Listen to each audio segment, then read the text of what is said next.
জয় ঠাকুর। শ্রী শ্রী রামকৃষ্ণ পুঁথি চতুর্থ খণ্ডের অন্তর্গত ভক্তদের সঙ্গে নানা রঙ্গ এই অধ্যায় থেকে আমাদের পাঠ চলছে। আজ আমরা এই অধ্যায়ের 12তম দিন পাঠ করব, পর্ব 722, পৃষ্ঠা সংখ্যা 469।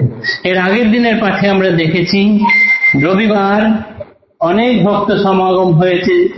সেই সময় ঠাকুর মন বিষণ্ণ করে বসেছিলেন, কেননা তার দুদিন আগেই গিরিশ ঘোষের কাছ থেকে অনেক গালাগাল তাকে শুনতে হয়েছে। সেই দিন তিনি কিছু মনে করেননি।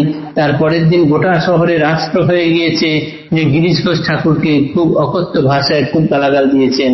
এরপরে দুদিন বাদে যখন সেখানে অনেক লোক আসেন, তখন রাম এলেন, ভক্ত চূড়ামণি রাম। তখন ঠাকুর তাকে বলছেন যে গিরিশ আমাকে এরকম খুব গালি দিয়েছে। রামের মুখ থেকে যে কথা শুনলেন তাতেই ঠাকুর স্তম্ভিত হয়ে গেলেন। রাম তখন বলছেন, যাকে আপনি যা দিয়েছেন তার কাছে তো সেটিই সম্বল, সেই ধনেই সে ধনী। আপনি যদি তার কাছে এবার কোনো কিছু আশা করেন, সে তো সেটিই ফেরত দেবে। কালীয় নাগের যেমন আছে শুধু বিষ, সুতরাং তার কাছ থেকে তো বিষই পাওয়া যাবে। এই কথা শুনে ঠাকুর স্তম্ভিত হয়ে গেলেন। তিনি চুপ করে দিলেন। মনে মনে ভাবছেন, গিরিশের তো সেটিই আছে, সেটিই তো রয়েছে ঠাকুরের কাছ থেকে পাওয়া, তাহলে সুতরাং গিরিশ তো খারাপ কিছু করেননি। সঙ্গে সঙ্গে ঠাকুর আদেশ দিলেন, গাড়ি বার করো। গাড়ি এলো, তিনি দ্রুত গতিতে বেরিয়ে গেলেন গিরিশ ঘোষের কাছে। আজকে আমরা তার পক্ষ থেকে পাঠ করব। ভাগ্যপর ভক্ত বর আনিল সত্তর, যাত্রা যাহে করিলেন গিরিশের ঘর। কতিপয় ভক্ত মাত্র প্রভুর সহিত, ত্বরান্বিত যথাস্থানে হইলা উপনীত। অন্দরে আরাম শয্যা গিরিশে চেথায়, বার্তাবহ শুভ বার্তা তথা লয়ে যায়। পুলকে পূর্ণিত কায়ে প্রফুল্লিত মন, সদরে আসিয়া বন্দে প্রভুর চরণ। তরিতের মতো বার্তা ছুটে চারিধারে, শ্রীপ্রভুর আগমন গিরিশের ঘরে। সন্নিকটে অনেক ভক্তের নিকেতন, ক্রমে ক্রমে বহুজন দিলা দর্শন। ভরিল বৈঠক খানা অতি পরিসর, গালিচার গদি তার উপরে চাদর। সুন্দর বিছানা পাতা তাকিয়ায় ঠেস, উপবিষ্ট রামকৃষ্ণ প্রভু পরমেশ। নানা রঙ্গের রসভাস ভক্ত ভগবানে, মঞ্চের ঘটনা মোটে নাহি কারো মনে। গিরিশের ঘরে নাই কোনো অনাটন, সেবার কারণে করে নানা আয়োজন। পরম বৈষ্ণব ভক্ত বসু বলরাম, শুভ্র পরিচ্ছদ শিরে পাগ শোভামান। মহানন্দে মৃদুমন্দ আসছে হাসি রেখা, গিরিশের আবাসে আসিয়া দিল দেখা। ভক্তি ভরে প্রভু বরে দূরে প্রণমিয়া, করজোরে এক ধারে রহে দাঁড়াইয়া। প্রস্তুত প্রভুর ভোজ্য লুচি তরকারি, বিবিধ রকম ভাজি কত রকমারি। সন্দেশ সহিত মিষ্টি নানান প্রকার, আনিয়া থুইল যেথা শ্রীপ্রভু আমার। উপবিষ্ট বিছানায় তাহার উপরে, গিরিশের কথা মতো ব্রাহ্মণ চাকরে।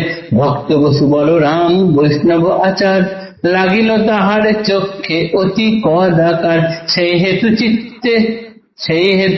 চিন্তেতে আপনার মনে, বিছানায় ভোজ্য থালা থুইল কেমনে।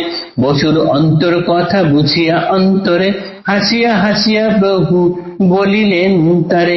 তোমার ভবনে যবে করিব ভোজন, এরূপ সে নহে রবে স্বতন্ত্র আসন।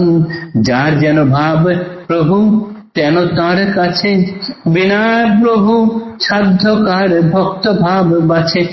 এক রূপে বহুরূপ প্রভু পরমেশে, তার কাছে তেন রূপ যে যেমন বাসে। বিবিধ ভাবের ভক্ত লীলায় এবার, শুনো ভক্ত সংযটন অমৃত ভান্ডার। ঠাকুর সেই গাড়িতে করে, রাম গাড়ি আনলো, সেই গাড়িতে করে ঠাকুর অল্প দু একজন ভক্ত সঙ্গে নিয়েই দ্রুত গতিতে গিরিশের বাড়ি এসে হাজির হলেন। যে লোক খবর নিয়ে যায়, সে লোক সঙ্গে সঙ্গে ভেতরে গিরিশ ঘোষকে খবর দিলেন যে ঠাকুর আপনার সঙ্গে দেখা করতে এসছেন। আনন্দিত মনে হাসি হাসি মুখে গিরিশ ঘোষ ভেতরে বিশ্রাম নিচ্ছিলেন। সঙ্গে সঙ্গে বাইরে বেরিয়ে এলেন, এসে ঠাকুরকে সাদরে অভ্যর্থনা জানিয়ে প্রণাম জানিয়ে ঠাকুরকে ভেতরে নিয়ে চলে গেলেন। ঠাকুর এসেছেন গিরিশ ঘোষের বাড়িতে। বিদ্যুতের মতো এই সংবাদ চারিদিকে ছড়িয়ে গেল। সেই এলাকায় ঠাকুরের অনেক ভক্ত ছিলেন। তারা সমস্ত জানার পর আস্তে আস্তে সকলেই এসে গিরিশ ঘোষের বাড়িতে ভিড় করতে লাগলো। গিরিশ ঘোষের বাড়িতে গালিচার গদির ওপরে চাদর পাতা, সেখানে ঠাকুর তাকিয়ার সঙ্গে ঠেস দিয়ে বসেছেন আর ভক্তের সঙ্গে অর্থাৎ গিরিশ ঘোষের সঙ্গে নানান রসভাব কথা বলছেন। দুদিন আগেই যে ঘটনা ঘটে গেছে, এত তিক্ত অভিজ্ঞতা, সে কথা যেন কারোর মনে আর এতটুকু রেশ নেই।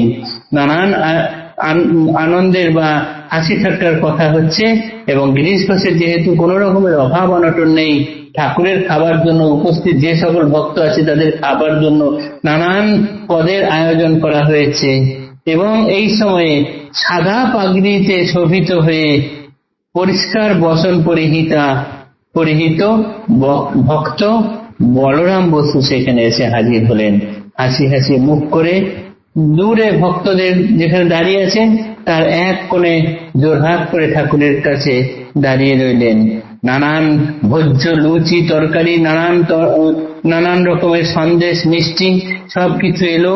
ঠাকুর যেখানে তাকিয়ায় হেলান দিয়ে বসেছিলেন সেই বিছানার উপরে সেই থালাগুলো রাখা হলো। এটা দেখে আচারী বৈষ্ণব বলরাম বসুর খুব খারাপ লাগলো, কদাকার লাগলো। ঠাকুর তার মনের ভাব বুঝতে পারলেন, পেরে হাসতে হাসতে বললেন, তোমার বাড়িতে যখন খেতে দেবে তখন এরকম কি হবে না, তুমি তখন এইরকম আলাদা ব্যবস্থা করো। এইটি যে যেমন তার কাছে সেই রকম।